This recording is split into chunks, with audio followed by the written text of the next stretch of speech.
Muito boa tarde a todos.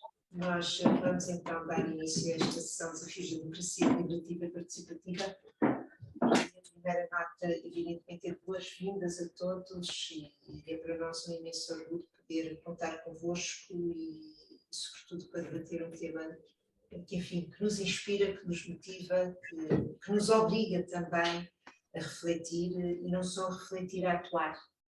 E é com esse gosto e com esse também, no fundo, sentido de compromisso e sentido público que agradecemos muito a visita e a presença da Sra. Conselheira da Ação Externa e Governo Aberto de Catalunha, a Dona Vitória Alcina, Sra. Conselheira, muito gosto, muito obrigada, sei que já foi aqui bem recebida nesta fundação que acolhe sempre bem os seus amigos.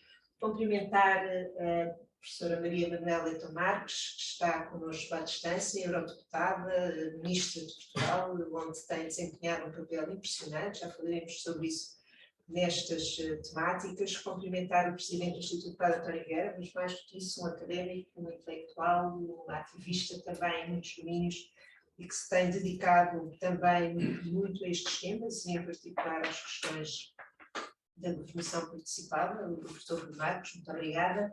E à distância também o professor Manuel Arriaga, espero que me esteja a ouvir, presidente do Fórum dos Cidadãos, que tem também, enfim, trabalhado estas questões e proposto vários desafios no sentido de repensarmos, reinventarmos a democracia e cumprimentar os que aqui estão e os que estão à distância.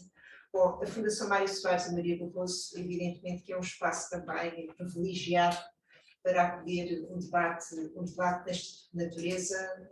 Mário Soares e Maria Barroso lutaram toda a vida deles de forma muito intensa e muito consequente, felizmente para todos nós, pela democracia e sobretudo com este sentido também comum, de responsabilidade comum e de capacidade de acolher novas dinâmicas sempre atuantes no sentido de lógicas mais liberativas e mais participativas. E por isso é uma casa sempre aberta, uma casa à disposição e ao serviço de todos, do bem público e sobretudo nesta combinação fantástica que tem nos últimos anos de associar também as intenções, a vida, o percurso de vida prosseguido por Maria Barroso ao de Mário Soares. Portanto, estão todos em casa, sintam-se como tal, espero eu.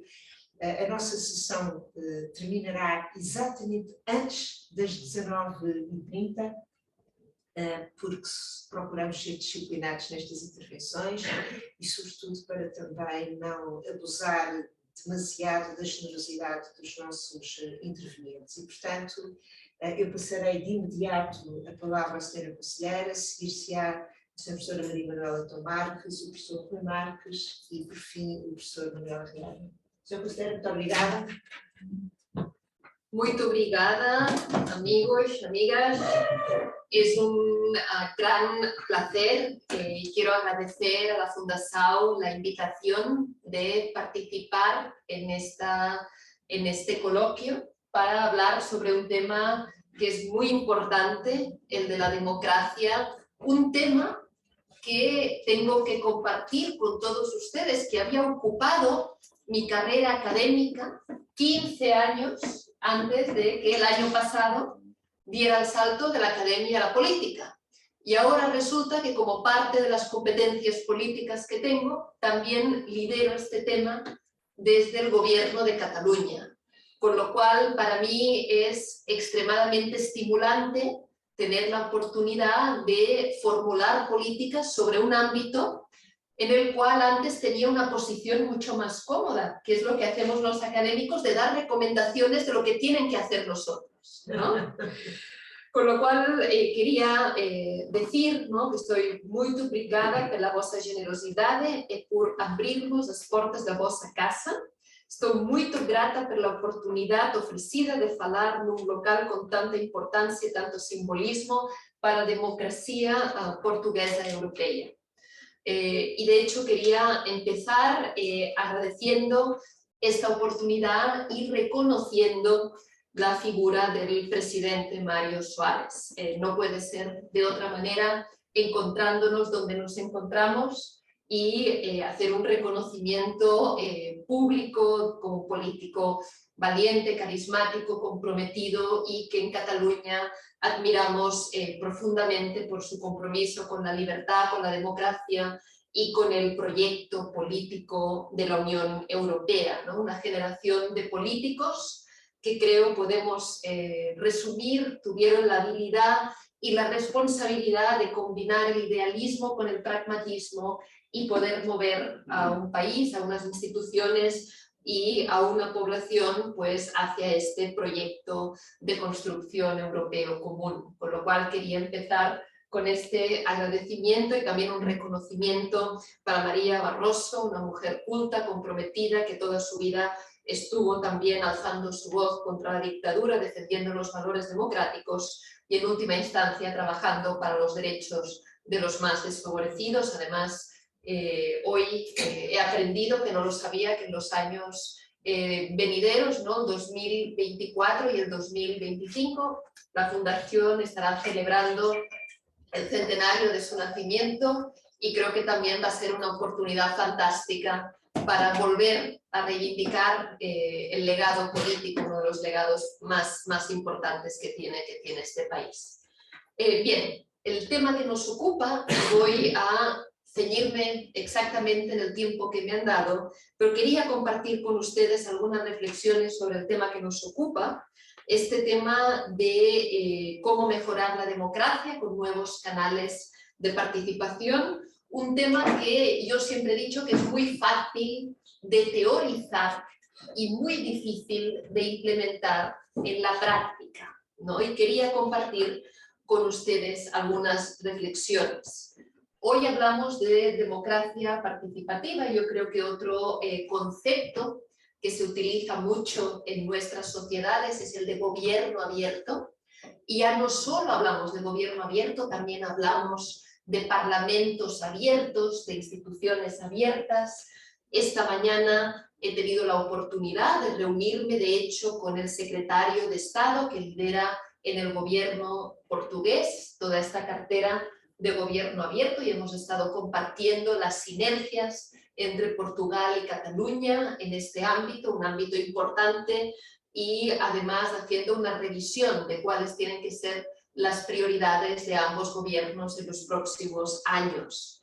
Yo creo que es importante, cuando hablamos de democracia, hablar de gobierno abierto, porque la contextualiza con la importancia de la transparencia, la importancia de la participación y la importancia de la colaboración a nivel de las instituciones públicas. Y yo quería compartir con ustedes algunas reflexiones sobre el particular que combinan mi experiencia académica con la experiencia del gobierno que a día de hoy me toca liderar en este ámbito en particular. Y una primera reflexión que quería hacer es que cuando hablamos del tema que nos ocupa hoy, es importante hablar de transparencia, pero aquí esto también es fácil de decir y difícil de hacer, porque cuando somos transparentes hay que poner a disposición la información que es relevante, pero hay que asegurarnos que los ciudadanos la encuentren y la entiendan. Y estos son dos pasos difíciles cuando estás en el gobierno. Cuando hablamos de participación, si la promocionamos bien y tenemos éxito, el reto del sector público es digerir esta información para después poder tomar decisiones en base a lo mismo. Y cuando hablamos de colaboración, y aquí muchas veces es colaboración con el sector privado, con ánimo de lucro, sin ánimo de lucro, lo complicado es controlarla. Con lo cual tenemos que digerir la participación, controlar la colaboración y hacer que la transparencia acabe proporcionando información que es útil para la ciudadanía y además que la entiendan, ¿no? Y estos son los retos reales de poner en práctica todas estas políticas desde el sector público. Y aquí es importante también tener en cuenta que todas estas políticas de participación no solo se dan en nuestras democracias liberales, ¿no? Como están de moda, se dan también como políticas de maquillaje de lo que es un sistema político disfuncional alrededor del mundo, ¿no? Con lo cual también es muy importante ver si estamos en un escenario donde se implementa como una moda o un escenario en que realmente esto se circunscribe en una democracia liberal, ordenada, que quiere mejorar esta democracia representativa con un componente de participación real. Otro elemento de reflexión que me gustaría poner encima de esta mesa es que todos estos retos democráticos que se plantean nuestros gobiernos, el gobierno de Portugal, el gobierno de Cataluña, la propia Unión Europea, son retos que se dan en un momento de tiempos inciertos, de cambios rápidos, ¿no? Y como diría el filósofo polaco Bauman, ¿no? De tiempos líquidos, turbulentos, de tiempos donde las generaciones jóvenes no tienen la garantía de que van a vivir mejor que sus padres, y aquí podemos hablar de los millennials o de la generación Z, pero en cualquier caso ellos saben que están en un contexto especialmente complicado y además con mucha desafección política. Otro elemento que nos ha pasado el último año, ¿no? Los últimos 2 años. Aquí tenemos lo que ha supuesto también el COVID, en evolución de políticas digitales que nos han permitido avanzar mucho más rápido, tener un evento como el de hoy, que es mixto y es online y lo hacemos con total normalidad, pero que también ha supuesto muchos retos de las desigualdades, la brecha digital, todo lo que esto supone, ¿no? Pero también que nos ha permitido avanzar. También tenemos toda la situación política, ¿no? Complicada, de crisis financiera global, que también supone unos retos para los gobiernos que tienen que invertir en este mundo post-COVID, ¿no? De hecho, los planes post-COVID tienen que combinar el pensar en el futuro, dónde queremos estar dentro de unos años, también a nivel democrático, con los retos más inmediatos. No pueden ser frívolos, ¿no? Estos planes tienen que pensar también en estas necesidades. Otro comentario que quería poner encima de la mesa, que es precisamente que todos estos procesos de mejora de la democracia no solo se dan con todos los retos que he listado anteriormente, sino que también se dan en un contexto donde nuestras sociedades son más complejas que nunca.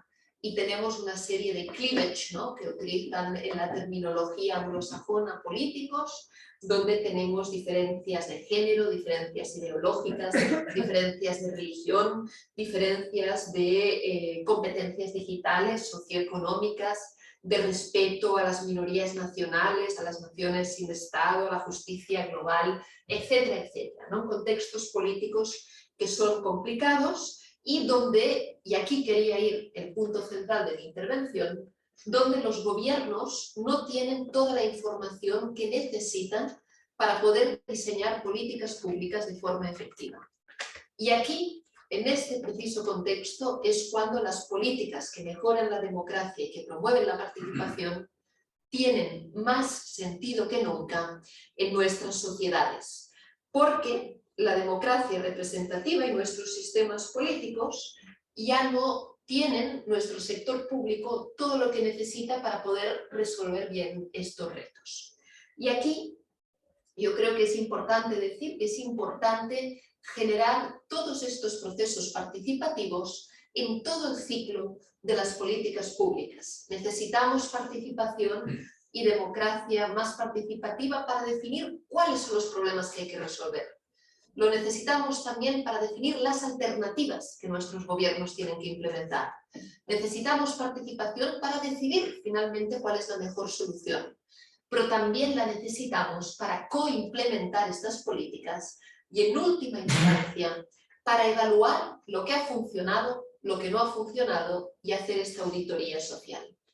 Porque en última instancia tenemos que entender la participación como un proceso que nos permita capturar la inteligencia colectiva que está distribuida en la sociedad, en las empresas, en las organizaciones y en las personas. Y tenemos que pensar en la participación como un mecanismo que no solo nos permita compartir las preferencias de los ciudadanos, sino también sus ideas, su talento, sus lecciones aprendidas en base a su experiencia vital, etcétera, etcétera. Y las políticas participativas de Portugal, de Cataluña y de la Unión Europea y de todo el mundo tienen que ser capaces de no solo aumentar la legitimidad de la decisión, porque si lo haces bien, en principio, cuanta más participación, más legitimación. No solo eso, sino que tienen que permitir también aumentar la eficacia de las políticas. No solo tienen que ser más legítimas las políticas a través de la participación, sino también más efectivas. Y esto es superar una de las limitaciones de todas las políticas participativas que han tenido lugar estos últimos años. No solo tenemos que fijarnos en la legitimidad, que también, que es muy importante, sino también en esta eficacia. Otra limitación es que, como decía, no solo tenemos que preguntar las preferencias de las personas y las opiniones, tenemos que aprovechar su inteligencia, sus ideas y utilizar esta inteligencia colectiva, con lo cual tenemos que preguntar eso también. Y una tercera limitación que hay que superar, que nunca hemos puesto suficientemente atención en ello, es que tenemos que crear los mecanismos internamente en la administración para poder digerir todos estos inputs, toda esta información que se recopila si tenemos éxito. Porque en última instancia, si hacemos estas tres cosas bien, esto nos permite superar la desafección política. Y como decía Steve Jobs, una mente, ¿no?, que piensa sola es una mente brillante, pero cuando unimos diferentes mentes que piensan, podemos estar frente a una genialidad. Y esto es muy importante en un momento donde los discursos populistas intentan dar respuesta a esta desafección política que existe en Europa. Y de hecho me gustaría mencionar con preocupación el informe que publicó la Freedom House, ¿no?, hablando sobre la evolución de las democracias y la libertad en el mundo, en la cual tenía de hecho unas conclusiones que son completamente demoledoras, porque decía que en los últimos 15 años las autocracias han avanzado con paso firme y las democracias han retrocedido, ¿no? Y pone mucho énfasis en estas democracias que pierden o se debilitan en cuanto a su calidad. Pese a que siguen siéndolo, se debilitan en cuanto a calidad democrática. Nunca hay que tener miedo a las urnas, nunca hay que tener miedo a la participación, ¿no? Y aquí pues la élite política catalana y también la sociedad catalana tiene una reivindicación muy clara en cuanto a poder votar, como ha hecho Escocia, como ha hecho Quebec, y poder imponer esta voluntad popular. Nunca hay que tener miedo a las urnas, lo que sí hay que hacer es hacerlo bien y plantear los procesos con la legitimación necesaria. Y en este sentido me gustaría acabar mi intervención compartiéndoles algunas ideas de algunas iniciativas claves en el espacio de la mejora de la calidad democrática que estamos promoviendo desde el Gobierno de Cataluña. Y en concreto les quería compartir 4 experiencias concretas que estamos promoviendo. En este marco, ¿no?, que decía de cómo hay que entender la participación y cómo hay que digerirla, me gustaría compartir con todos ustedes primero una iniciativa, ¿no?, que tenemos para potenciar esta inteligencia colectiva y estas capacidades del Gobierno en Cataluña. Y aquí en concreto me gustaría poner en valor que estamos potenciando mucho la participación a nivel municipal, a nivel local, construir una cartera de servicios para que los municipios catalanes puedan promover más y mejores políticas participativas. Esta es una línea importante del trabajo del Gobierno de Cataluña.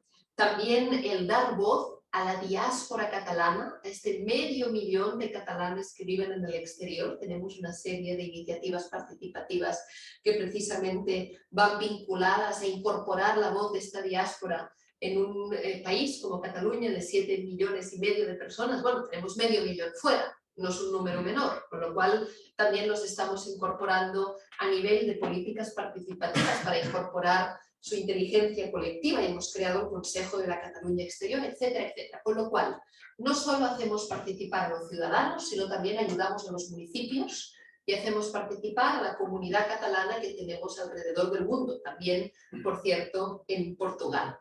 Una segunda línea de trabajo que les quería comentar es precisamente las iniciativas que tenemos para fomentar la cultura de la participación y la deliberación. Y aquí estamos haciendo una apuesta importante por introducir esta cultura en los colegios de Cataluña, con una iniciativa que se llama la Open Cohesion School y con un premio que se llama el Premio Participa, a través del cual las diferentes clases de las diferentes escuelas públicas de Cataluña introducen como una parte de la agenda y del trabajo y del currículum escolar precisamente estas iniciativas de participación. Como parte de estas políticas de introducir la cultura de la participación, como decía, nos tomamos muy en serio también que la administración digiera la administración de los procesos participativos que organizamos y que no pase, por ejemplo, como pasó no hace mucho, en una iniciativa que es muy buena y que el Gobierno de Cataluña le ha dado mucho apoyo, que es la Conferencia sobre el Futuro de Europa, ¿no? Un proceso participativo a escala europea muy importante que ha tenido lugar y que de hecho se promovió durante la presidencia portuguesa de la Unión Europea, muy relevante, y que nosotros nos hemos involucrado como gobierno. Lo que ha sucedido es que a través de la plataforma online, y ahora lo pongo como un ejemplo a mejorar, ¿no? Con una lógica de un discurso completamente proeuropeísta, pero crítico en el sentido que queremos mejorar Europa también todos juntos, pues la Conferencia sobre el Futuro de Europa tuvo una plataforma de participación online donde todos los ciudadanos de todos los países miembros podían mandar ideas, con el compromiso de que las más votadas en esta plataforma por los otros ciudadanos se discutirían en el plenario en Europa. Aquí, dos de las propuestas más votadas tenían que ver con Cataluña, precisamente, porque motivamos mucho a nuestros ciudadanos, entonces participaron de manera muy activa. Y una propuesta, por ejemplo, era la oficialidad del catalán dentro de las instituciones europeas, ¿no? Porque hay 12 lenguas, de hecho, con menos hablantes que el catalán, que son lenguas oficiales en Europa, y esta era una propuesta que ponía, ¿no? Por ejemplo, de relieve esta necesidad. Bueno, ¿qué hicieron las instituciones europeas? Al final eliminaron, excluyeron del plenario final esta propuesta. Esto es un ejemplo de lo que no hay que hacer cuando haces políticas participativas, porque hay que tomarse muy en serio el input de los ciudadanos, con lo cual queremos promover esta cultura de la administración y de los valores, tanto desde el punto de vista del gobierno catalán como desde el punto de vista de cualquier proceso que se promueva en Cataluña. Una tercera línea de trabajo que tenemos en cuanto a políticas participativas es hacer intercambios de buenas prácticas a nivel internacional en este ámbito y experimentar, porque es un ámbito muy nuevo en el que hay que experimentar y ya saben todos ustedes que experimentar en el sector público es una cosa que está incluso un poco prohibida, ¿no? Porque si el experimento no te sale bien, resulta que has malgastado recursos públicos. Pues bueno, intentamos experimentar, intentamos compartir estas lecciones aprendidas. Y en cuarto y último lugar, quería compartir con todos ustedes que una línea de trabajo que también estamos promocionando y con la cual vamos a colaborar con el gobierno portugués es precisamente con los datos abiertos.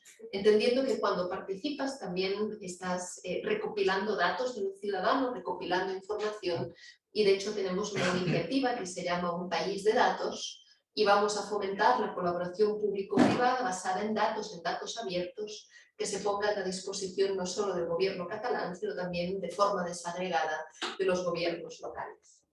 Con lo cual no quería alargarme más en mi intervención, quería agradecer esta oportunidad y simplemente recopilar las tres ideas básicas diciendo que el gobierno catalán está plenamente comprometido con unas políticas que cuando las pones en práctica son muy complicadas de llevar a la práctica y con las cuales quiere colaborar con una agenda internacional también aquí en Portugal. Necesitamos procesos participativos que trabajen la legitimidad, pero también la efectividad, que trabajen no solo las opiniones y las preferencias, sino también la inteligencia colectiva, y necesitamos digerir toda esta información. Y estos cuatro ejemplos, estas cuatro líneas de trabajo que les he compartido son cuatro prioridades para el Gobierno de Cataluña. Con lo cual quería agradecer una vez más la invitación a la Fundación Mario Suárez y María Barroso y muchísimas gracias por vuestra atención. Muito obrigada pela atenção.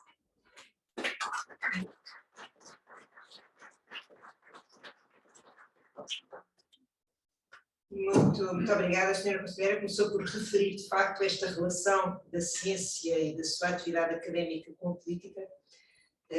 Eu creio que é um denominador comum nesta mesa, como veremos, mas a senhora conselheira de facto tem a sua formação e é doutorada em Ciências Sociais e Políticas pela Universidade Pompeu Fabra, e uma das dimensões que desenvolveu na sua carreira foi ser coordenadora do Laboratório de Governança e professora e investigadora do Departamento de Tecnologia, Cultura e Sociedade da Escola Tandon da Universidade de Nova Iorque.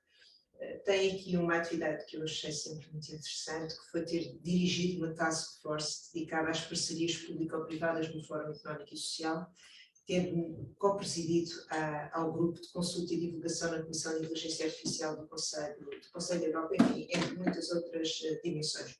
E como vemos, estes pontos significam também que as políticas públicas, eu acho que é um desafio extremamente interessante, quando a oportunidade de aplicar em políticas públicas aquilo que também se vai desenvolvendo como experiência académica e como investigação extraordinariamente relevante, e vimos nestas propostas o espelho de muitas dessas suas formações. A professora Maria Manuela Leitão Marques, que é eurodeputada, vai ter aqui um diálogo muito interessante, como aliás vão ter os outros dois convidados, na sequência de alguns desafios e de alguns, quase todos os tópicos que a senhora conselheira deixou em muitas destas iniciativas. Portanto, eu tenho o privilégio de conhecer razoavelmente bem alguns, e é um deleite poder estar aqui neste encontro. Bom, a professora Maria Manuela Leitão Marques, senhora deputada, eurodeputada Maria Manuela Leitão Marques, a quem agradeço imenso, porque, enfim, ajustou a sua agenda para estar aqui connosco, é um privilégio, creio. Também de Direito, licenciada pela Universidade de Coimbra, doutorada em Economia pela Faculdade de Economia da mesma Universidade, e é catedrática da Faculdade de Economia de Coimbra e investigador do Centro de Estudos Sociais. Bom, já participou e coordenou em tantos projetos nacionais e internacionais em direito económico que é impossível mencioná-los, mas tem trabalhado muitas dimensões também de direito da concorrência, sociologia do direito, administração pública, e evidentemente que tem também uma extensa obra publicada, como tem a senhora conselheira, e foi em Portugal, para nós, em Portugal é uma referência, não só por ter sido Ministra da Presidência e da Modernização Administrativa e Secretária de Estado da Modernização Administrativa, mas porque precisamente pôs em prática muitas dinâmicas de que nós hoje somos beneficiários diretos e com muitas preocupações neste campo das políticas públicas, da reflexão, do estudo, da ciência para as políticas públicas, mas com esta dimensão de aplicação e de experimentação, e por isso, entre muitos outros projetos, todos nós temos beneficiado de programas como o Simplex, com muitas outras experiências de participação pública, nomeadamente os orçamentos de participação pública que ampliou enquanto foi Ministra da Presidência, mas uma destas dimensões ainda agora convocada, que é de facto a indispensabilidade de termos aqui também uma participação responsável e com a responsabilidade depois dos governos e das políticas públicas, como ficou claro no LabX, no laboratório precisamente de políticas públicas que ela criou. Mas enfim, muito melhor do que eu falará a senhora eurodeputada. Querida Maria Manuela, muito obrigada, é um privilégio poder estar aqui. Obrigada. Espero que me ouçam bem. Eu já experimentei também usar estes headphones, mas ouvia-vos de forma interrompida. Se me estão a ouvir bem, eu quero em primeiro lugar agradecer à Fernanda e à Fundação Mário Soares este convite e saudar aqueles com quem partilho a mesa, a senhora conselheira Vitória Alcina, o querido amigo Rui Marques e o professor Manuel Arriaga, que também está como eu, está à distância, e sobretudo todas e todos que estão connosco nesta sessão, para discutir um tema que, como disse a oradora que me antecedeu, parece simples quando discutimos na teoria, quando o colocamos em prática é tudo menos isso. É difícil fazer as pessoas participar, é difícil às vezes dizer quantos participaram porque são poucos, para mim são sempre muitos mesmo que sejam poucos, e é difícil fazer coisas novas. Mas eu queria começar por dizer o seguinte: a melhor forma de participação democrática que descobrimos até aos dias de hoje é a da democracia representativa. É garantida tem mecanismos de participação seguros, permite o exercício que eu manifeste a minha opinião até de forma protegida, e permite que eu participe de forma ativa. E, portanto, a nossa primeira preocupação, sem prejuízo de todas as restantes de que já vou falar, é também reforçar os mecanismos da democracia representativa e modernizá-los. Olhar para a forma de participação nos partidos políticos, que são um instrumento fundamental da democracia representativa, e ver se ela está adequada àquilo que são hoje os anseios dos cidadãos, àquilo que tem que ser hoje mais aberto do que era antigamente, em que nos inscrevíamos, pagávamos as cotas, éramos militantes, não éramos, não tínhamos direitos nenhuns, ou até outras formas, como temos feito em todas as nossas democracias, de admitir que cidadãos sem partido, de forma independente, possam representar-nos. E essa é sempre, e tem que ser sempre, uma grande preocupação, porque as eleições são onde participam mais pessoas. Muito mais que em qualquer outro processo participativo, que às vezes pomos lado a lado, mas não estão. É a minha primeira observação.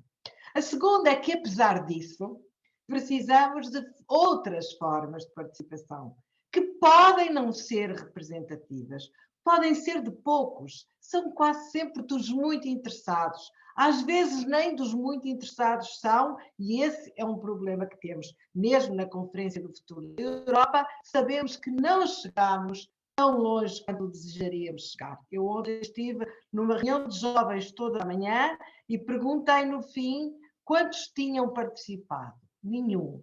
E pior que isso, perguntei quantos sabiam que podiam participar, quantos conheciam os mecanismos de participação. E eram jovens de uma juventude partidária. E a resposta foi idêntica a nenhum. E isso é preocupante, que não saibam que podem participar. Portanto, aqui eu concordo muito com o que disse a Vitória, se me permite chamar-lhe assim, que é precisamos de experimentar. Precisamos de experimentar e estar preparado para falhar. E nestas formas de participação, se formos à sua gênese, à sua história, muitas foram experimentais numa determinada fase. Vou dar o exemplo do orçamento participativo, que a Fernanda sabe, em que me empenhei muito para o trazer a nível nacional. O orçamento participativo é uma forma inovadora de participação que nasceu no sul do Brasil, em Porto Alegre, que de lá foi importado para a Europa, para vários países. Em Portugal há muitos municípios que têm orçamento participativo com sucesso. Quando começaram, todos eles tinham muito poucos participantes. Eu lembro-me da vereadora Graça Fonseca, que foi ministra da Cultura também, me dizer, quando era vereadora da Câmara Municipal de Lisboa, e no primeiro orçamento participativo, estava muito preocupada com o número de participantes. E eu disse, sossegueia, isso vai andando por si, não te preocupes. Participaram aqueles que podiam participar, não tornes só online, para a próxima vez faz reuniões também nas várias freguesias. Freguesias é aquilo em que se reparte um município, é a nossa designação, e vai andando, que cada vez vamos ter mais participantes.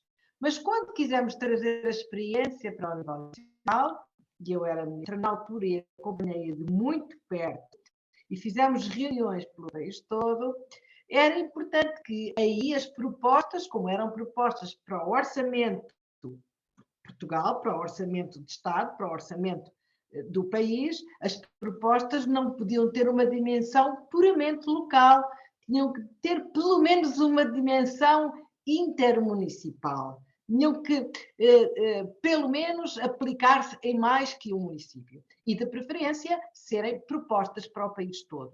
E vocês não imaginam as dificuldades que as pessoas têm de apresentar propostas a nível nacional. Eu costumava começar as reuniões dizendo assim, muitas vezes todos nós dizemos assim, se eu fosse a Ministra da Saúde ou se eu fosse a Ministra da Educação, eu faria assim ou assado. Bem, agora vocês são o Ministro ou a Ministra que quiserem, têm aqui este dinheiro e digam o que é que fariam com ele. E mesmo com esta provocação, eu devo dizer-vos que a dificuldade maior foi pôr as pessoas a pensar fora da sua rua, fora da sua dimensão local e a apresentar ideias com impacto mais alargado que coubessem naquele orçamento. Porque eu posso dizer o que eu queria para a Lua ou chegasse a Marte, mas isso não cabia num determinado orçamento. E caber no orçamento, caber no dinheiro disponível, também é muito educativo, porque é preciso pensar para aquela dimensão, para aquele montante que temos disponível para aquela política pública. E é preciso experimentar e não ter medo de experimentar. E, sobretudo, como disse a Vitória, não ter medo de falhar. A cultura de falhar não faz parte da administração pública. Na administração pública acerta-se sempre, mesmo quando é preciso disfarçar o erro. E isso não pode ser. Nós temos que reconhecer que erramos, que temos o problema para resolver. Se esta não foi a solução, é voltar atrás e começar de novo. E esta é uma cultura muito difícil da administração. E foi por isso que criámos o laboratório, que a Fernanda já referiu, o nosso LabX, que é, penso que continua, é um laboratório de experimentação de inovações para o setor público. Não de todas, que há aquelas que nós sabemos que podemos avançar em projeto piloto, com prova de conceito antes e escalar a seguir, mas que temos a certeza que podemos avançar. Mas há aquelas que nós não sabemos, porque são muito difíceis, porque exigem a colaboração de diferentes serviços da administração que está habituada a trabalhar em silos, porque nós não temos a certeza se a solução resulta, porque nós não temos a certeza da solução ser aquela que os cidadãos estão à espera. E, portanto, neste laboratório nós trabalhamos com os cidadãos e com diferentes áreas da administração pública para experimentar soluções que, se resultarem depois, são devolvidas aos organismos da administração pública que as têm que aplicar realmente, e se não resultarem, começamos de novo. E porquê que precisamos disso? Porquê que não desistimos da participação? Porquê que não trabalhamos sozinhos? Bem, não é apenas para dar aos cidadãos e às cidadãs a oportunidade de se aproximarem, de perceberem melhor como funcionam as suas instituições, de serem donos efetivos dela. Isso é muito importante, mas não é só por isso. É porque, para termos sucesso nas nossas inovações, temos que as desenvolver em cocriação. Muitas vezes temos que as desenvolver em cocriação. E eu vou dar vários exemplos onde isso tem que acontecer. No envelhecimento, que é um grande desafio, e em que nós temos que trabalhar sob pena de, no final, as soluções não serem adotadas pelos seus destinatários. No cuidado, que é uma área onde agora estamos muito empenhados aqui também na União Europeia e em todos os Estados-membros, porque é uma área que sobrecarrega demasiadas mulheres, os deveres de cuidado, que tem uma componente formal e uma componente informal que é insuscetível de ser formalizada e, portanto, precisamos de ser muito criativos nas políticas novas, na inclusão digital para chegar àqueles que estão para trás, na cultura verde e em outras áreas onde não temos as ideias, temos os objetivos, mas falta muito para termos os instrumentos que nos permitem ter impactos e muitas vezes impactos rápidos. E para isso precisamos de cocriação. Eu devo também, vou já terminar, dizer-vos que da minha experiência com o Simplex, a Vitória não sabe, mas aposto que toda a gente conhece na sala, porque isso foi muito importante, tornar numa marca conhecida do governo, é o nosso programa de simplificação e de utilização das tecnologias para a modernização dos serviços públicos. Foi muito importante sempre ter os cidadãos envolvidos, com a volta simplex, com o diga simplex, proponha, critique. Muitas vezes recebia mensagens a dizer: Sr. Ministra, isto não é nada simplex, veja esta porcaria, veja lá se lembra de simplificar ou o pedido da carta de condução, ou o que quer que fosse.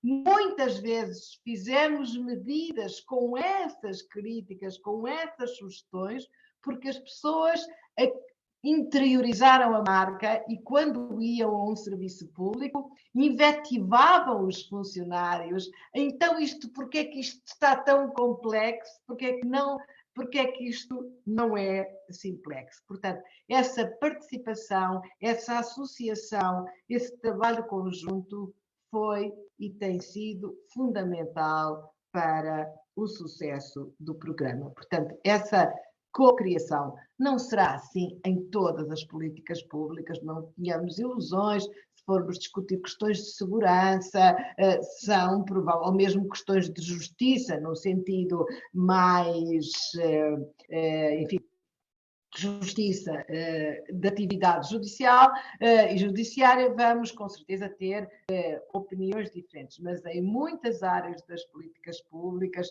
da saúde, ao apoio social, à educação, à investigação, e a Fernanda fez tanto nesse sentido, precisamos dessa colaboração.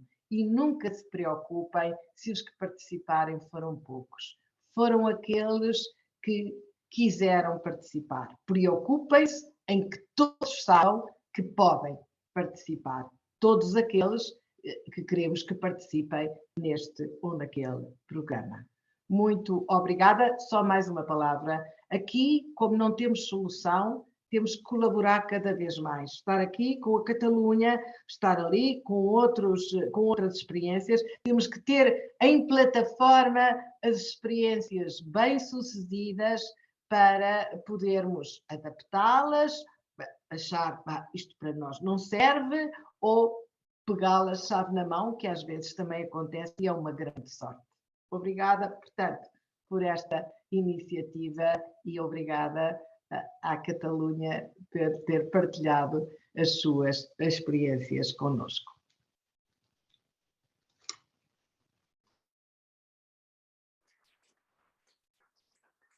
Obrigada, Maria Manuel. Que pena, oxalá pode ser que ainda consigas ficar até ao debate. Tinha aqui uns desafios nestas dimensões que também conhecemos, da transparência, da simplificação, da partilha de dados, enfim.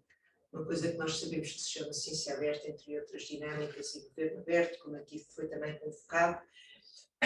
Mas essa intervenção, essa nota inicial, a democracia representativa, de facto, é seguramente o instrumento em que confiamos, mas somando outras práticas, outras experiências, outras reflexões, enfim, nós sabemos, a própria sociedade muda, não é? E por isso a representação partidária tem hoje em dia também, a própria configuração partidária, procuramos todos reinventar como é que vamos conseguir criar aqui uma democracia mais ativa, mais fiel àquilo que será a vontade dos cidadãos.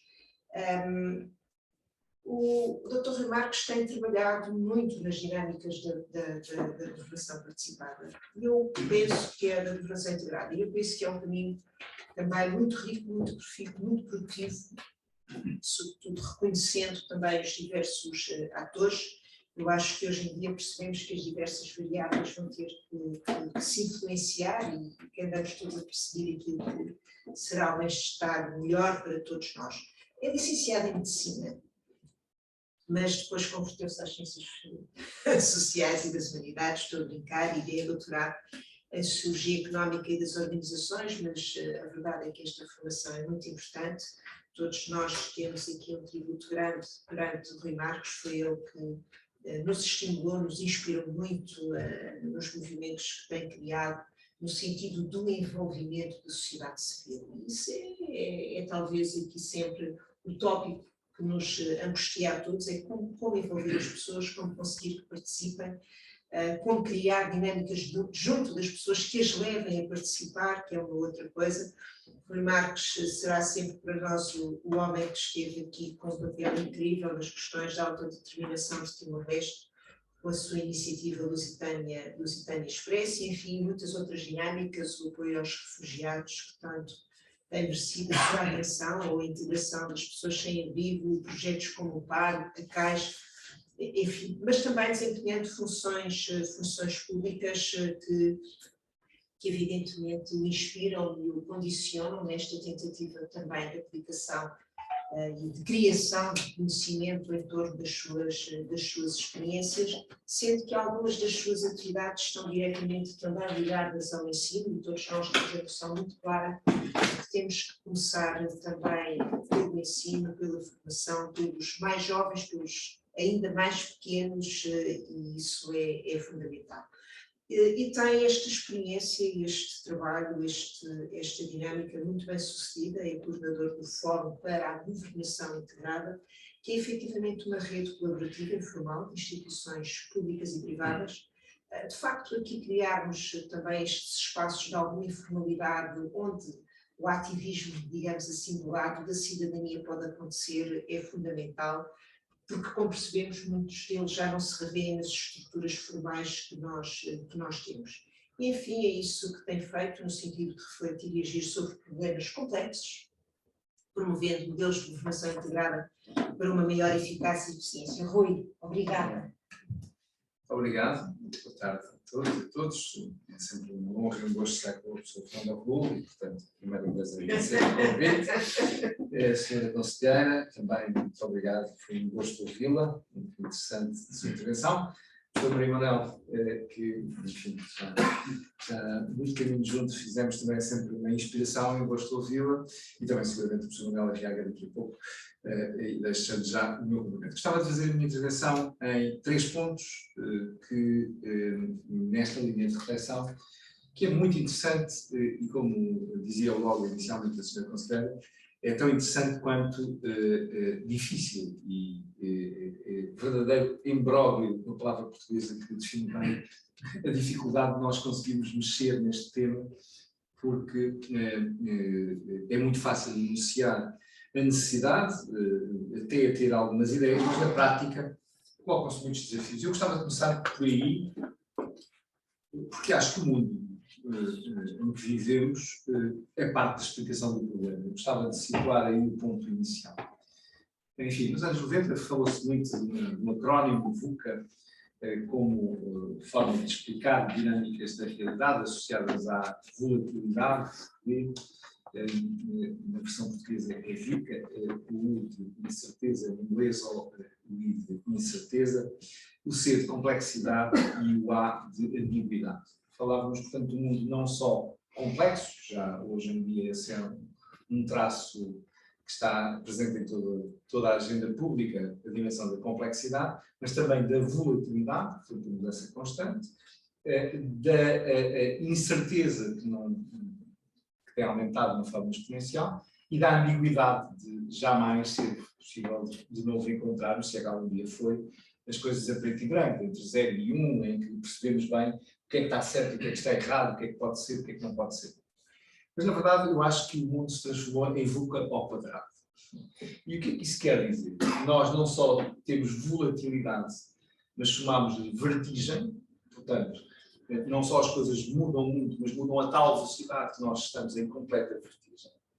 Não só temos incerteza, mas chamamos de uma outra coisa muito pior, que é a insegurança. Nós vivemos em profundo sentimento de insegurança instalado. Não só temos complexidade, como temos caos.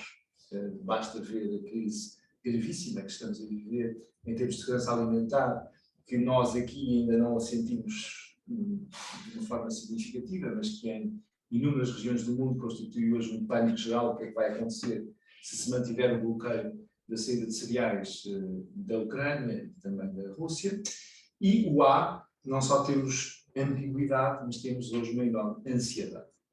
Isto quer dizer que o mundo se transformou em algo muito marcado neste VUCA ao quadrado, pela vertigem, pelo caos, pela ansiedade e pela insegurança. Por que é que eu trago isto? Porque isto nos leva a um destino muito perigoso, que é o medo. Eu creio que não se pode falar hoje do tema que vivemos sem tratar do tema medo. E o medo é profundamente condicionante tudo o que fazemos. E se eu estivesse aqui em janeiro de 2020, não falaria com tanta convicção redobrada quanto hoje, depois de termos passado o impacto de Covid, que ainda se mantém, ou de termos a iminência de uma guerra que não sabemos bem até onde é que irá, mas tememos o pior. E quer a nível individual, quer a nível social, quando estamos condicionados pelo medo, é extraordinariamente perigoso. Porque, enquanto animais, perante o medo, fazemos uma de três coisas. Se tivermos hipóteses, fugimos, muitas vezes congelamos, mas muitas vezes atacamos. Neste sentido, se estivermos sem saída e não vemos saída, a atitude agressiva é uma forma de defesa muito condicionada pelo medo. Mas também, enquanto sociedade, muito condicionada pelo medo, tem um perigo enorme que é a irracionalidade. E, neste sentido, começar a ficar condicionada nas suas escolhas pelo medo e a aceitar opções que, em situação de serenidade, não aceitariam. Por exemplo, a desvalorização da verdade. E, por isso, a ascensão das verdades alternativas ou daquilo que hoje assistimos nos vários negacionismos, a negação do valor da ciência como segurança, que nos traz uma aproximação, pelo menos, à verdade, e que permite, portanto, que largas franjas de população, muito evidente na crise dos Estados Unidos, onde isso é levado ao extremo, estão disponíveis para acreditar naquilo que é coerente com o que acham que devem acreditar, independentemente do grau de adesão à realidade, de verdade que isso tem, leva-os a uma situação particularmente difícil, porque esse adiamento da verdade leva toda a porta aberta às diferentes expressões de populismo, que são formas de participação. E, portanto, chamar a atenção que a participação não é só um território bonzinho, não é só um território simpático. A multidão que invadiu o Capitólio estaria a participar, queria ter uma forma de democracia participada, de tomarmos nas suas mãos aquilo que achava que a democracia representativa das eleições tinha traído. E, portanto, no quadro atual, que é muito diferente de há 2 ou 3 décadas atrás, quando nos falamos de participação, não temos só no horizonte os resultados positivos dos processos de participação. Porque hoje, quer na democracia representativa, quer na democracia mais participada, mais direta, temos verdadeiras perversões daquilo que deveria ser uma lógica de participação construtiva a favor de uma construção do bem comum. E, nesse sentido, hoje colocam-se problemas muito sérios em Portugal. Jamais eu, não sou um bem velho, mas também não tanto assim, nunca imaginei que o meu país, ali daquele lado, viesse a ter a representação de extrema-direita que tem e que irá crescer significativamente nos próximos anos. E porquê é que eu digo que vai crescer com toda a vontade?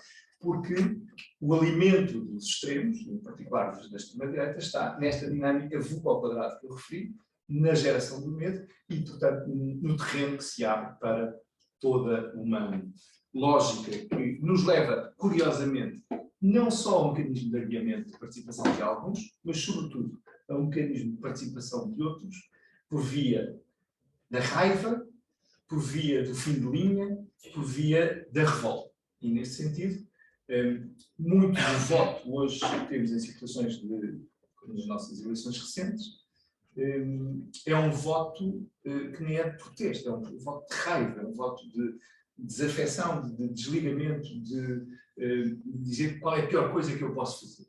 Neste sentido, qual é o pior dano que eu posso causar? Como é que eu posso chatear o sistema? Não é? E vejam, ainda recentemente, em várias eleições, em vários pontos do mundo, Colômbia foi o último caso muito recente, muito interessante, em que tinha, por um lado, uma força de esquerda, radical, representado no atual presidente Petro, mas um outro candidato que era algo novo na política colombiana, porque é alguém completamente fora da família da direita radical típica colombiana, que tem aliás, décadas, mas era o candidato Pepe Grillo, é o candidato palhaço, é o candidato que mobiliza uma participação altamente perturbadora. E por isso eu gostava de vos trazer também esta ideia de que a participação hoje coloca muitos desafios, não é só a participação pura.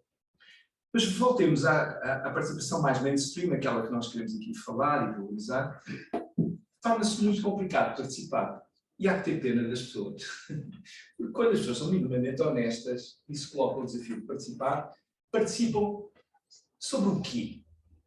Há a dimensão do conhecimento. Quando temos um processo de participação, chamarmos a ser ouvidos sobre uma lei, sobre uma alteração de um plano de diretor municipal, sobre a construção. Houve um referendo ontem numa freguesia portuguesa que disse: nós não queremos aqui no Secretário de Lisboa, não queremos aqui uma central de tratamento de lixo. Vá para o concelho ao lado. Então, aqui no nosso é que não. É máximo, aliás, no meu quintal, não, no quintal do vizinho. Mas as pessoas estavam verdadeiramente informadas, têm conhecimento sobre o que está em causa, sabem sobre o que é que estão a participar. Isto coloca um grande desafio, não só de informação, mas de conhecimento. As pessoas estarem suficientemente aptas, terem o tempo e a vontade para conhecerem sobre um tema. E isto não é fácil. Convenhamos que não é fácil. Mesmo, como o Sr. Conselheiro dizia, quando existe boa intenção, boa vontade, mas como é que se explica tudo isto? Quando, mesmo em temas tão simples quanto ter aqui uma central de tratamento de lixos, como é que se explica isto à população envolvente e como é que se dá toda a informação a diferentes níveis de relevância? Mas mais, isto é, porquê que isto acontece? O porquê das coisas? E finalmente, para quê? Eu participo para quê? Isto convoca outras dimensões, não só do conhecimento, mas da ética e dos valores, e da política. E da política, desde que eu participo para aqui, estamos perante um dos grandes desafios, que já aqui foi referido, da desvalorização, do desmoronamento da lógica de participação política, nomeadamente através de mecanismos mais clássicos, mais tradicionais da democracia representativa, nomeadamente através dos partidos políticos.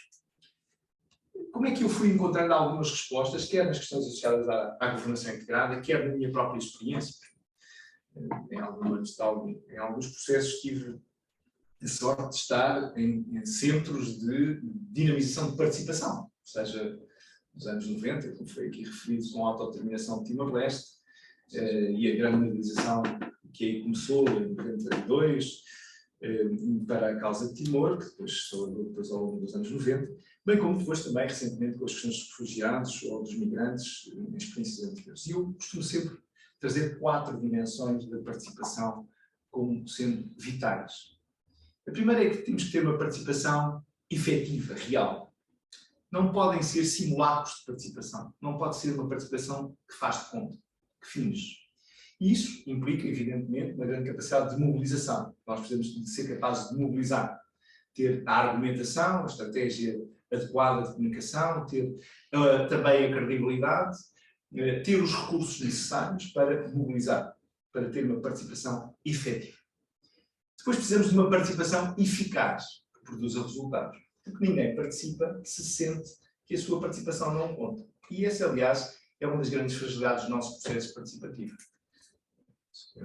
A senhora dava um exemplo recente, mas não raras vezes nós ouvimos, com mais ou menos razão, mas creio que sempre com fundamento, dizer participar para quê, se eles não vão ligar nada ao que eu vou dizer. Ou seja, esta sensação de desempoderamento, quem participa não conta. E, portanto, nós só podemos ter participação crescente se tivermos uma participação eficaz, e isso quer dizer um tópico muito difícil, que é o poder. A nossa queridíssima senhora eurodeputada, a nossa querida professora Maria Manuela Tomates, quando fala, por exemplo, do orçamento participativo, evidentemente há uma transferência de poder para os cidadãos, quer a nível local ou a nível nacional, não podem decidir sobre alguma coisa, e isso mobiliza-os, têm poder sobre alguma coisa, mas é sempre sobre pouca coisa, e os argumentos que temos para que a sua participação, na verdade, conta, são relativamente poucos. Precisaríamos descobrir como é que conseguiríamos fazer isso. Depois, já vos falei da participação efetiva, da participação eficaz e a terceira dimensão da participação eficiente. E aqui remete-nos para uma dimensão de método. um dos fatores que mais desanima qualquer processo participativo é o pântano, que faz que anda, mas não anda. Quer dizer, reuniões, mais reuniões, mais reuniões, mais reuniões. Quer dizer, neste sentido, há um conjunto de dinâmicas, mas que não se sai de ponto morto, a coisa não avança. Não é? E, portanto, a dimensão da participação eficiente, que gere bem recursos, como o tempo, que é capaz de mobilizar de uma forma adequada as energias, a inteligência coletiva e conectiva que está associada, constitui uma outra dimensão. E isto remete-nos para uma terceira dimensão, já falei da mobilização da gestão do poder, e esta terceira que é do método. A participação tem que ter método.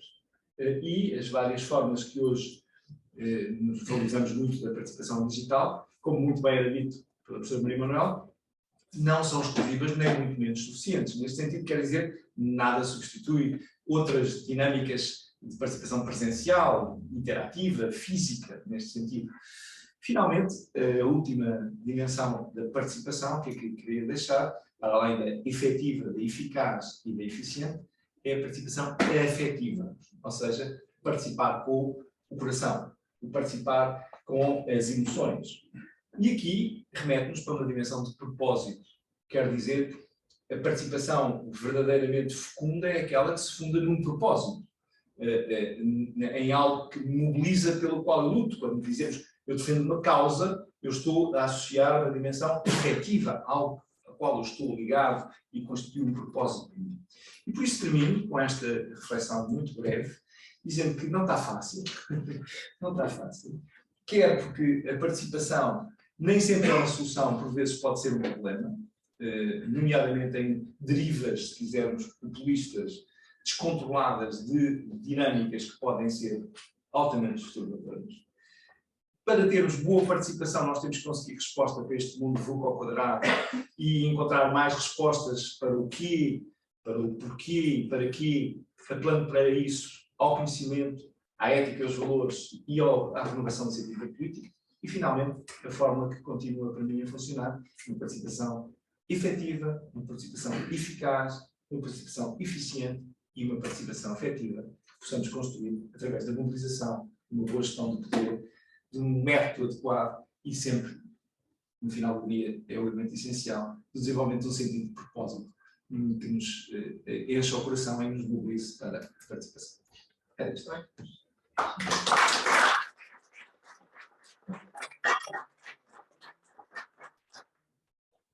Muito obrigada, Dr. Remarcos. É bom recentrar que os nossos propósitos não é a participação só por si, mas evidentemente aquilo que ela nos pode proporcionar e prosseguirmos, de facto, esses objetivos maiores e descobrir como fazê-lo, sendo que, efetivamente, essa capacidade de conseguirmos também suscitar nos cidadãos a predisposição para participar implica muitas vezes, efetivamente, ou faz-nos esbarrar com muitas outras idiosincrasias, as próprias competências, formação dos próprios cidadãos, a sua aptidão, ou mesmo até a sua formação, não é? Nós, na ciência, sabemos bem que já não basta disseminar o conhecimento, porque se não tivermos do outro lado, de facto, quem tenha também interesse, capacidade para o capturar, dificilmente pode ser passível deste envolvimento, seja ele afetivo ou não.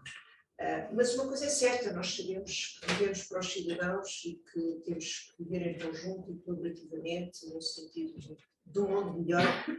E eu penso que é isso que também tem motivado o professor Manuel Arriaga, que é professor da Universidade de Nova Iorque, Visiting Fellow do Centro para a Inovação Digital em Cambridge e autor do livro Reinventar a Democracia, 5 ideias para um futuro diferente, e que desde 2014 combina a sua atividade académica com a promoção da deliberação cívica, tendo sido mentor e um dos fundadores da iniciativa Fórum dos Cidadãos, que foi criada em 2016, e que precisamente quer melhorar o sistema político em Portugal através da promoção e implementação de processos que permitam que ouçam as vozes informadas e refletidas dos cidadãos sobre grandes temas políticos e tem conseguido efetivamente criar aqui uma dinâmica junto da sociedade civil, reunindo personalidades de vários quadrantes, procurando realizar assembleias de cidadãos, procurando a discussão pública de algumas reformas do sistema político português e de uma cidadania mais ativa. Não será fácil, com certeza, mas as coisas fáceis, enfim, não precisariam eventualmente do seu empenho e nós ficamos gratos com estas iniciativas. Muito obrigada, professor, por poder estar connosco à distância, mas está aqui muito próximo também e passo-lhe a palavra. Obrigada. Certíssimo. Fernanda, muito obrigado. E é um prazer estar convosco hoje, apesar da distância. E começo por cumprimentar os restantes painelistas, é um prazer, em particular a minha colega aqui da NYU, Vitória, que creio estar de licença por causa das funções que assumiu. E sem me querer substituir à Fernanda de forma nenhuma, eu se calhar vou aproveitar as vantagens que vêm em vir nesta posição no nosso alinhamento hoje, que é basicamente tentar integrar alguns dos pontos que escutei dos restantes painelistas até agora, naquilo que é a minha própria perspectiva pessoal sobre esta questão. E eu falo-ia à semelhança do que o Rui Marques fez, começando por identificar apenas, focando a minha intervenção em 3 pontos. O primeiro deles é que realmente esta questão da dificuldade de colocar estes processos em prática é fundamental.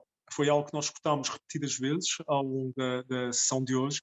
A Vitória falou-nos dos desafios e dificuldades em implementar políticas participativas. Maria João Leite Marques falou-nos sobre a necessidade de experimentação como um mecanismo de aprendizagem. O Rui Marques agora também levantou a questão destas 4 dimensões que são necessárias para o êxito de um processo destes.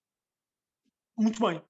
Agora, o que me ocorre ao refletir sobre esta dificuldade, estas múltiplas dificuldades que são tão multifacetadas, é, se calhar, o problema é com as instituições que nós temos a tentarem realizar estes processos participativos.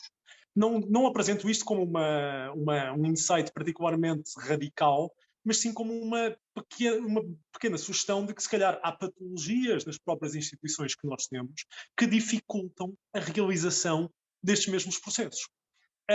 E no final da minha breve intervenção, eu gostaria de propor justamente que um dos mecanismos que mais provas dadas tem para a co-construção, para usar um termo, e a co-construção é um termo que já foi hoje referido várias vezes, de políticas públicas inovadoras, parece ser justamente o das Assembleias de Cidadãos.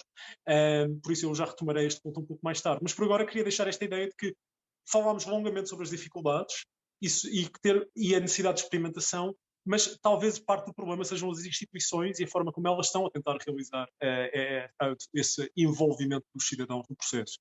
A respeito da questão especificamente da experimentação, adicionaria também um ponto que e aqui remetendo para a minha experiência ao longo destes últimos anos, a tentar, na medida do possível, em Portugal, de sugerir e propor a implementação de processos de deliberação cívica, a experimentação e a ideia do piloto são coisas que me são muito familiares já, porque sempre que é para realizar um processo destes, é uma experiência. É sempre um piloto. E fica sempre com... E eu acho que nós estamos aqui em família quase, não é? Porque a maior parte, certamente, dos painelistas, todos estivemos em diferentes capacidades envolvidos neste género de tentativas e esforços, mas é sempre um piloto, é sempre uma experiência, e aquela sensação da eterna experimentação. Por isso, eu queria sugerir, de forma também muito pouco académica e muito pouco respeitável, diria até, que nós já tivemos bastante experimentação, diria. Por exemplo, falando das Assembleias de Cidadãos, a ideia de que temos de continuar a experimentar estes processos, a mim parece-me bizarríssima, porque numa capacidade académica, certamente há uma infinitude de conhecimento a acumular e a gerar sobre estes processos. Inteiramente de acordo. Mas em termos de políticas públicas, e enquanto cidadão, eu já sei tudo o que preciso saber para ver estes processos implementados muito mais vezes e sem o rótulo de piloto. E isto poderá ser dito de muitas outras formas de participação. Eu apenas falo daquela que me é mais próxima e cara. Um segundo ponto em que eu pegaria é também uma tentativa de explorar um bocadinho estas dificuldades que nós temos. E eu aqui faria uma pequena provocação, que espero que a Maria Manuela Marques me perdoe, que é de esta ideia da primazia da representação por via eleitoral. Talvez ela seja o problema. Por exemplo, esta ideia de que nós temos é de fomentar a participação e promover a participação como um complemento muito importante, como a Vitória também descreveu, uma forma de acumularmos informação adicional. captarmos os benefícios da inteligência coletiva, trazermos ideias novas num mundo altamente complexo, como o Rui Marques também descreveu. Eu estou de acordo com tudo isto. Agora, a ideia de que a forma de representação por via eleitoral deve continuar a ser central é uma em que, aí sim, com algum radicalismo, eu me permito desviar. Porquê? Justamente porque, da minha perspectiva, grande parte das patologias que nós identificamos, já várias das quais as fundamentais já foram identificadas aqui hoje, com o sistema político como um todo. O Rui Marques falou longamente sobre o medo, por exemplo, que me parece uma coisa fundamental. Ainda hoje estávamos a ver as notícias das eleições em França, por exemplo. Certamente é um conceito importante falar sobre medo naquilo que se passa nas eleições de ontem. Agora, quando nós pensamos em termos de deixar sempre como primário, como central este mecanismo de representação, eu acho que é aí que este mecanismo de representação tão importante como são as eleições começa a sofrer e começa a desenvolver essas mesmas patologias. Porquê que eu digo isto? Basicamente porque eu, nesta altura do campeonato, estou convencido, a título pessoal, de que temos de complementar a nossa ideia de representação política com a representação através do sorteio, através das assembleias de cidadãos em particular. Eu não estou a tirar isto totalmente de nabos da púcara, não é? Já há um processo desta natureza institucionalizado aí na Europa, como creio que a maior parte dos painelistas saberá, numa região belga, chamada Ostbélgia, onde já existe há cerca de 2 anos, uma segunda Câmara num Parlamento Regional, cujos participantes são escolhidos justamente por sorteio, por amostragem estratificada, por forma dentro de toda a população residente, por forma a servir de contrapeso à Câmara eleita do Parlamento. Ou seja, é a lógica das Assembleias de Cidadãos, mas institucionalizada. E é este o meu terceiro ponto, que é, dado as dificuldades que temos em implementar processos desta natureza, como falámos durante a maior parte da nossa reunião hoje, talvez possamos explorar a ideia de que talvez haja limitações intrínsecas nas instituições que temos quando elas tentam promover a cena do processo. Afinal, um decisor político eleito, por via diretamente eleito ou não, obviamente, ou nomeado para um cargo, é alguém que, por definição quase, está a ser incumbido de tomar múltiplas decisões por virtude das suas qualificações e visões e valores sobre os temas sobre os quais será decidido. Logo, um decisor político que chega ao seu cargo por esta via nunca será o candidato mais natural, digamos, a genuinamente abrir o processo de decisão. E felizmente não é, porque senão estaria, em certo sentido, a escapar-se às suas responsabilidades. As suas responsabilidades, o mecanismo que no sistema que temos é justamente assegurar as melhores decisões com as suas capacidades, valores e competências. Mas, se queremos uma forma de abrir a participação, eu diria que temos de olhar para um próprio processo mais aberto no papel de propor reformas às formas de representação que temos. E é neste contexto que falarei muito brevemente sobre assembleias de cidadãos, sabendo que para nenhum dos painelistas isto terá qualquer elemento de novidade, mas na expectativa de que talvez alguns daqueles que nos acompanham 3 minutos sobre este tema possam ser úteis. E o que é uma Assembleia de Cidadãos? Não. É uma forma, à semelhança daquilo que eu descrevi, já estar institucionalizado em Ostbélgia, na Bélgica, e também de outro formato já na Irlanda, onde cidadãos comuns, selecionados por amostragem estratificada, por uma amostragem eleitória estratificada, significando que são escolhidos por sorteio, por forma a representarem a diversidade em termos demográficos e socioeconómicos, tanto quanto possível, da população como um todo, são incumbidos, através de um processo cuidadosamente estruturado e conduzido, de formular um conjunto de propostas sobre um tema de políticas públicas. Muito na linha daquilo que o Rui Marques identificou, a dificuldade de como capacitar, de como é que podemos assegurar que os participantes têm o conhecimento relevante, seja um tema complexo ou simples, como é que podemos assegurar que os participantes têm competências necessárias, os conhecimentos necessários para decidir sobre o mesmo. Esta é uma questão para a qual a ampla experimentação que já foi realizada na área de Assembleias de Cidadãos também nos dá uma resposta. Sabemos efetivamente que estes processos, quando conduzidos da forma ideal, que é realizarem-se diferentes fases, começam com uma fase dita de aprendizagem, onde especialistas convidados vêm, com diferentes perspectivas, vêm capacitar os participantes, escutam defensores de diferentes proponentes, de diferentes perspectivas, também sobre o tema a debate para aprenderem as suas visões sobre que decisão deveria ser tomada e, de forma deliberativa e com a ajuda de facilitadores ou moderadores, e em consulta com o público mais alargado, terminam por formar um conjunto de propostas. Este mecanismo, outra vez, que mais recentemente, por exemplo, já falámos de França pela negativa, podemos falar aqui de França pela positiva. O presidente Macron, há apenas 2 anos atrás, realizou a Convenção Cidadã sobre o Clima, sobre a qual vários de nós temos escutado falar, onde 150 cidadãos franceses foram escolhidos por sorteio para aprenderem a fundo sobre um tema e apresentarem um conjunto de propostas sobre como é que a França deve responder à emergência climática. Há muitos mais exemplos, vou-vos poupar o excessivo didatismo, mas fica aqui um par de referências e sempre vim para mim sublinhando este ponto, vincando esta ideia em particular, de que estes processos já são realizados há largas décadas, já sabemos, temos uma ideia, há muito mais para aprender, claro, falando academicamente, mas de uma perspectiva de cidadania já sabemos muito sobre eles. E falta sim o passo seguinte, e aí remeto para o início da minha breve intervenção, que é, nós precisamos de institucionalizar estas práticas. Nós já as realizamos de forma ad hoc, com decisores políticos benevolentes e amigos destas práticas. Estas já têm fim de ser realizadas até em Portugal já ao longo dos últimos anos. Agora, o que seria mesmo interessante seria ver o passo seguinte, esse passo que já foi dado na Bélgica, onde certamente existe um contexto específico, em particular 10 a 15 anos de processos desta natureza realizados no âmbito da sociedade civil, por isso é um mecanismo que já é mais conhecido. Daí a importância também de darmos a conhecer estes mesmos mecanismos ao grande público e aos decisores políticos, obviamente, mas fica aqui a ideia, que é de que talvez a forma de realmente conseguir envolver os cidadãos de outra forma passem pela institucionalização de mecanismos como as Assembleias de Cidadãos, que, tendo certo, não sendo certamente uma panaceia, têm, no entanto, da minha perspectiva, podem ter um papel fundamental em realmente equilibrar um pouco e diversificar as formas de representação política que nós temos.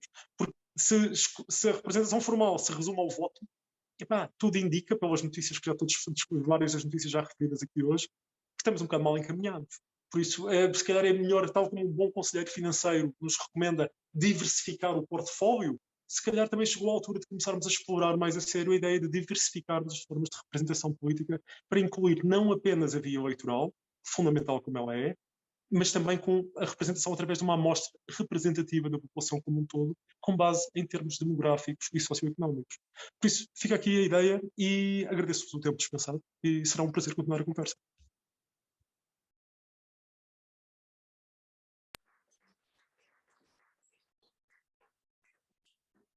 Muito obrigada, Manuel Regaga. Vamos fazer da seguinte forma, porque eu, se fosse cumpridora do enunciado, de terminarmos às 19h30. E, portanto, a minha proposta, não tão representativa quanto isso, é permitir que o público, se quiser colocar alguma questão, que o faça, ou algum comentário, dentro dos próximos 2 ou 3 minutos. O público não se manifesta, nem oralmente, nem de cá. Faça favor. Claro, um jovem, mas como é que nós temos que perder esta oportunidade? Identifique-se, por favor, também. Olá, boa tarde. Chamo-me Kenzo Delgado Barradas, tenho 15 anos e estudo no Instituto Espanhol de Lisboa. Eu gostaria de, primeiro, agradecer aos três, se bem que só tive a oportunidade de ouvi-los, a vocês dois, e também a quem esteve a falar na videochamada, não consigo recordar o nome, e gostaria de colocar uma questão que é, tudo o que disseram é verdade e não estou em desacordo, mas penso que se esqueceram de uma questão fundamental que também me incumbe em grande medida, que é a juventude, que é realmente, no meu ponto de vista, o maior desafio para a democracia moderna são os jovens. Porque eu consigo notar entre o meu grupo social, a minha parte da sociedade, na qual eu estou incluído, um grande desinteresse generalizado e, por conseguinte, uma falta de informação imensa sobre o tema da política. E porque é que penso que isto se dá? Nos institutos, por exemplo, na minha escola, que tem um sistema educativo espanhol, mas também tenho amigos e conhecidos de de colégios portugueses com o sistema educativo português não têm a mais mínima ideia de política e de como funciona o governo tanto de Portugal como de Espanha ou da Catalunha, por exemplo. E porquê? Nas escolas ensinam-nos coisas que nos poderão ser úteis para estudar, para ampliar o nosso conhecimento mais à frente na universidade, mas realmente não nos transmitem conhecimento nenhum sobre a área da política. Nas escolas, o mais perto que eu pessoalmente estive de que me explicassem o que quer que fosse sobre política foi um professor ao que quase tiveram de implorar os meus colegas para nos explicar minimamente o conceito de direita, esquerda e centro na política. Franklin Roosevelt uma vez disse: nós não sempre poderemos construir um futuro para os jovens, mas sim poderemos construir jovens para o futuro. O que quero dizer com isto é as propostas que deram e as explicações que deram são verdade, mas realmente não devíamos tanto pensar em como preparar a sociedade para os jovens que vão compô-la no futuro, mas sim como preparar os jovens para estes comporem a sociedade no futuro. E realmente acho que seria importante para a democracia continuar e para como referiu sobre a extrema-direita, realmente a extrema-direita em grande parte está votada por jovens que não percebem de política, mas são facilmente convencidos pelo populismo devido à já referida falta de informação. Por isso penso que se nas escolas e também fora das escolas, no âmbito social, se desse uma maior explicação dos conceitos os conceitos dentro da política, o que propõem os partidos, poderiam-se informar mais os jovens e não votariam tanto em partidos com discurso populista e conseguiriam que a democracia continuasse devido a que haveria informação e as pessoas também Muito participariam. Muito bem, muito obrigada. Obrigado. Eu não vejo mais mãos no ar. Por favor, tem que ser mais rápido que o nosso jovem. Muito obrigada pelo convite e pelas apresentações. Eu sou Brita Thompson, ex-deputada do Parlamento Europeu da Dinamarca. E, do ponto de vista nórdico, acho que esta discussão é importantíssima. E devemos discutir assim em toda a Europa. E também, como disse a conselheira de Barcelona, é muito importante continuar esta discussão em relação ao futuro da Europa, este conceito, mas há uma coisa que me faz impressão, é que o Rui Marques disse que falou sobre o medo na sociedade. E o que eu sinto muito aqui em Portugal é o medo da direita. Também em Espanha. Nos países nórdicos não há o medo da direita. O medo, a direita é considerado uma pré-condição da democracia e não uma ameaça. É uma coisa que sempre está e faz parte da nossa democracia e que nunca acaba. O que nos faz medo é a grande abstenção nas eleições. Isso eu acho que é uma parte muito perigosa da democracia também. Muito bem, ótimo, obrigada. Por favor. Sim, eu só queria...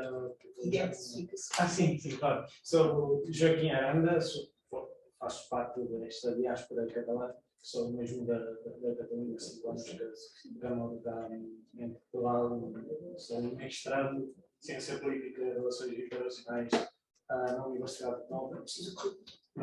Não é só isso para localizar, mas era só para dizer que o que acontece nas escolas atualmente, é que ainda estamos com um sistema um bocado antigo, mais industrial.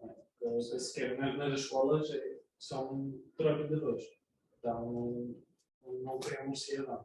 Agora, é verdade que isto está inverter. Eu só estava simplesmente a fazer esta ligação e pronto, e só para finalizar, quero ser muito breve, há esta ideia, eu acho, na cidadania, que há um Estado, umas instituições que não fazem parte da sociedade civil. Então, há uma distância que é muito difícil como já se falou, da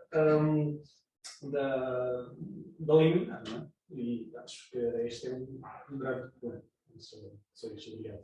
Muito obrigada. Eu vou entregar a palavra aos nossos conferencistas pela ordem inversa, não sem também deixar aqui 2 ou 3 comentários. A questão dos jovens e das gerações, evidentemente, é aquilo que nos preocupa a todos e não fazemos aquilo que é vital, que é mudar o sistema de ensino e de formação, que mereceria uma revolução muito mais profunda apenas do que meter para lá conteúdos de cidadania.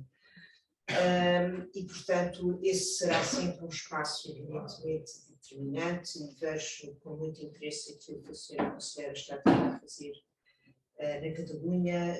Enfim, é absolutamente fundamental. Eu penso que foram aqui faladas foram feitas algumas evocações à questão da transparência.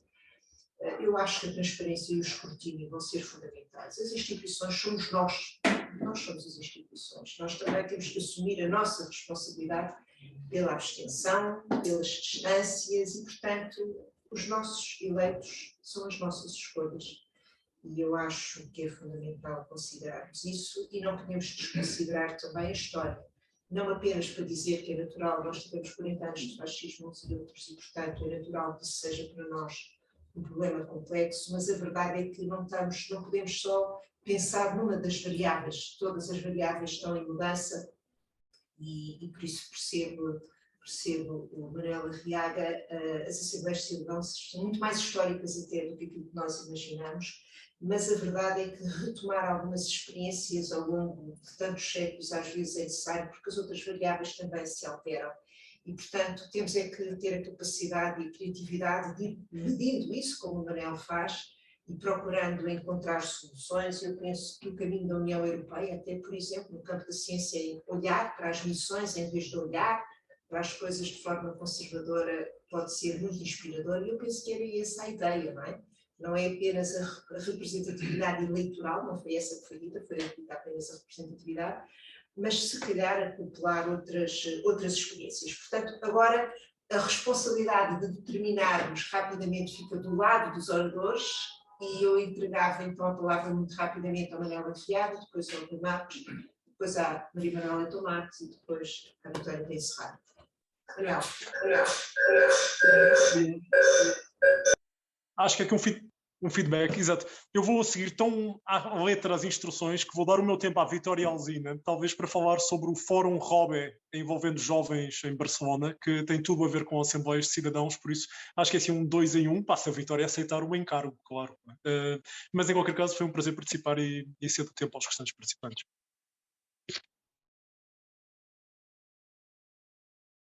Bem, para deixar o tempo para juntar-me ao Manuel neste gesto, só dizer isto, tal como em outras realidades muito típicas no sistema educativo, nós continuamos com o neocórtex a mais e com o sistema límbico a menos nos processos de participação. Ou seja, toda a lógica de que é preciso é mais informação, de que é preciso é mais materiais, mais recursos, mais informação em geral dirigida ao neocórtex, não vai funcionar, porque na verdade o que manda em nós é o sistema límbico, são as nossas emoções, é o nosso centro energético que determina as nossas paixões e, portanto, por isso, quando eu dizia que precisamos de mecanismos de participação afetiva no qual as pessoas coloquem o seu sentido e propósito de vida, é a chave mais importante de tudo o que eu acho que isso é. Muito bem. Maria Manuel?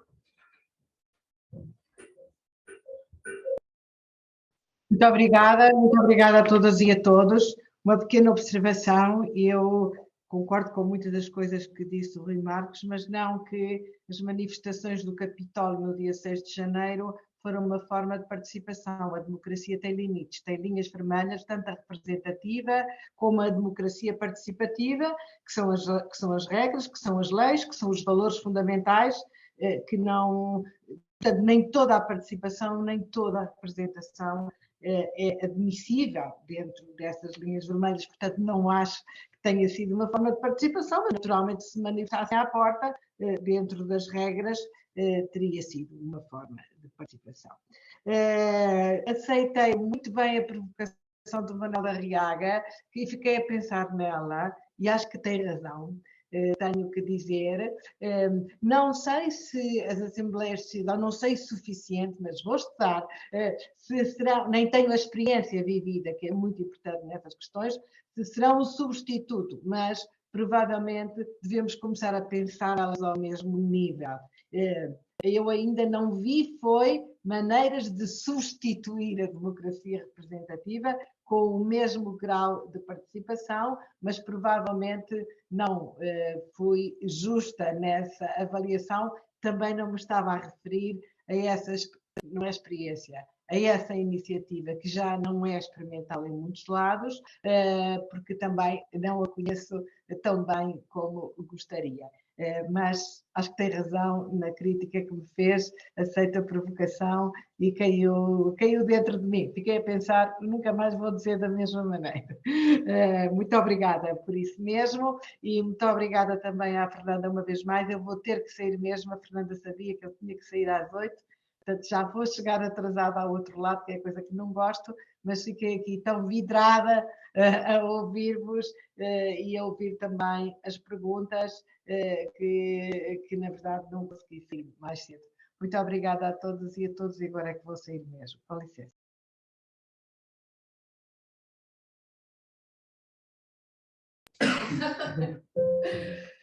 Simplemente un minuto para decir que comparto las preocupaciones, los comentarios de los otros ponentes, también de las preguntas.